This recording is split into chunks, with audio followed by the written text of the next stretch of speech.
اگر کوئی بندہ رات کو چوری کر دے، رات کو چوری کر دے، کوئی ڈکیٹی کر لے دن میں، پولیس والے اس کو پکڑ کے چلے جائیں، وہ تھانے میں موجود ہے یا پھر جیل کے اندر چلا جائے، ہم اکٹھے ہو کر تھانے دار کے پاس ہیں، اسے بولیں یار رات اس نے چوری کی تھی، چلو یار ہماری وجہ سے اس کو چھوڑ دو،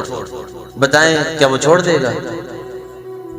ایف آئی آر بھی ہوگی، سب کچھ ہو گیا، وہ سلاخوں کے پیچھے بھی چلا گیا، ہم سارے کٹھے ہو کے گئے، ہم نے کہا یار رات اس نے چوری کی تھی، ہمارا جاننے والا ہے تو اس کو چھوڑ دو، وہ شاید ہمیں بھی اندر کر دے، نہیں چھوڑے گا، ہماری بات نہیں مانے گا، ہم کسی کی سفارش کریں،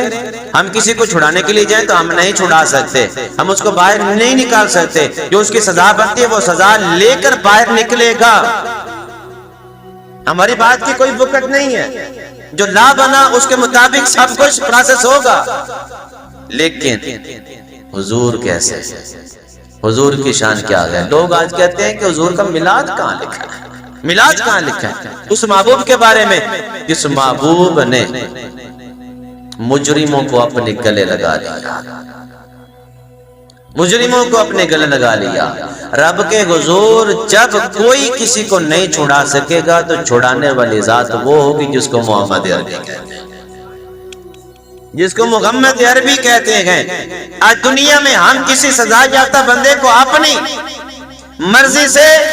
اپنے بلبوتے پر نہیں چھڑوا سکتے، ایک وہ تاجدار ختم نبوت ہے،